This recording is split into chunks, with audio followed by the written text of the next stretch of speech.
How powerful narcissists use conspiracy theories against you. Hello, I'm H.G. Tudor, and welcome to another fascinating examination of the way that powerful narcissists, those in military power, political power, governmental power, use the concept of a conspiracy theory to control, to assert control over populaces, to nullify threats to control that come from competing agencies, both within that country and externally. I explained how Vladimir Putin has utilized that. Now we look at Turkey and its use by Erdogan. Turkey followed a different path to political conspiracy discourse. Whereas Putin's rise coincided with the consolidation of the state with the assistance of loyal networks, Prime Minister Erdogan's political success belied his ongoing struggles against a deep state, producing a steady drumbeat of political intrigue. The guardian of Turkish politics since Ataturk, the military sustained itself through authoritarian rule or pliant democratic rulers, all while maintaining a dominant role in the economy. Erdogan, enjoying an overwhelming electoral mandate and ideologically at odds with the military, sought to weaken it over his successive terms, identifying that the military would be a repeated threat to the necessity of control that he required. He used both his power over appointments and his influence over the legal system to prosecute generals. He looked to pick off those opponents, utilizing what appeared to be legitimate means. They were charged with several plots over the years, with varying levels of plausibility. Again, the utilization of the concept of a conspiracy theory. Often, this included false flag attacks against civilians as a pretext to justify a coup. As is often the case, a semblance of truth could be found, and conspiracy allegations were flung in both directions. If the charges were fictitious, then it was suggested that Erdogan was behind the conspiracy. As Erdogan turned more and more authoritarian and sought to gain a wider margin of victory for his party in parliament, thus to consolidate his grip of control over Turkey, he therefore became even more sensitive to challenges to his authority. In a sense, the hypersensitivity that he already had became even more fine-tuned.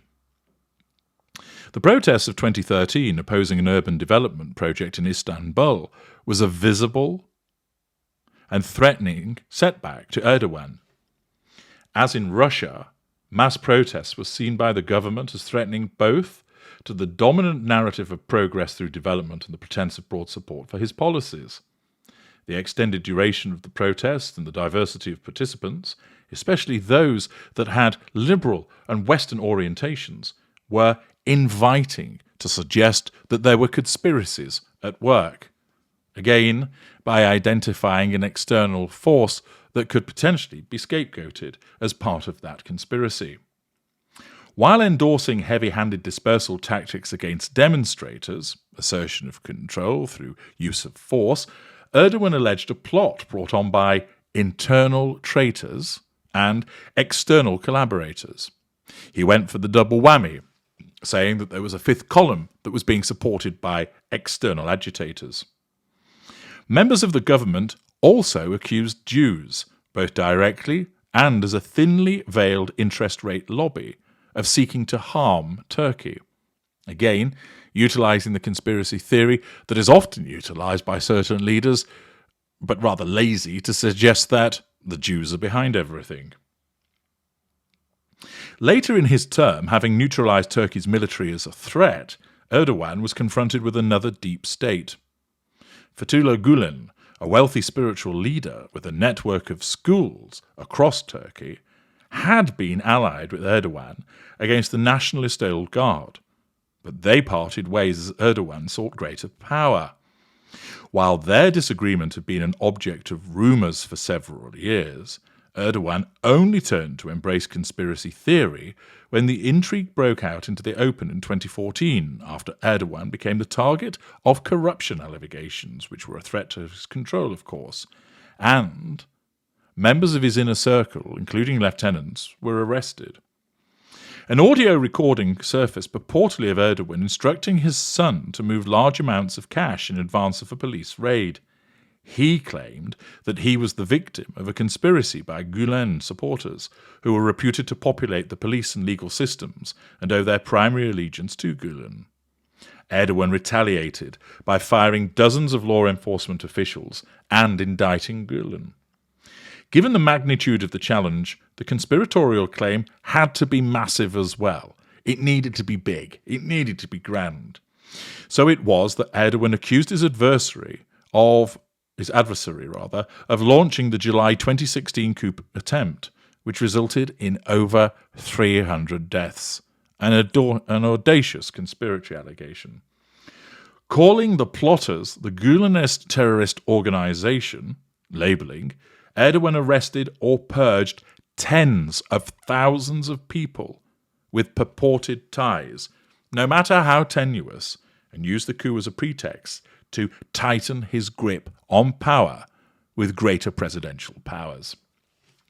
The conspiracy of this internal opponent resulted in people with the most flimsiest of connections to him of being purged.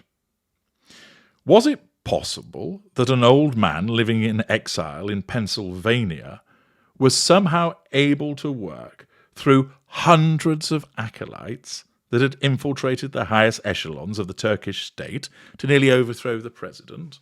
It certainly comes into question as to whether there's actually some form of plausibility with that. However, it would appear that most Turks believe that this was plausible. You, listening to me explain all of this, may be thinking, no, the ability to do that from such a long distance away would require tremendous amounts of resource. But it just shows how the conspiracy theory is so useful to the powerful narcissist that he can convince people that no matter how ridiculous it might seem, how there is the flimsiest of evidence supporting it, that actually people would believe in it. The view of the Turks, of course, makes sense given what Turks know about their own politics and what they believe about the exercise of powers in Turkish history. They might also be forgiven for believing the opposite, that Erdogan contrived the coup as a false flag operation to increase his own power. As is often the case, people, you, had little to fall back on to determine what to believe. A fact that the government, i.e. Erdogan, used to its advantage when increasing its control over the mass media. This example in Turkey neatly illustrates the affinity between conspiracy and authoritarianism.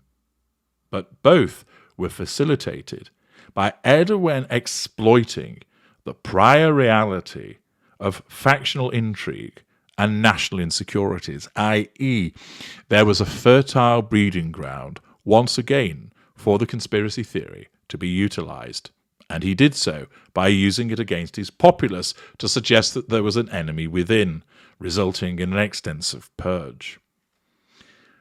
The next example, which helps you understand this use of conspiracy, is in relation to Afghanistan, which I shall be addressing in the next part, to show that this country, the graveyard of empires, was also a place where the use of conspiracy was utilised in order to assert control over the populace.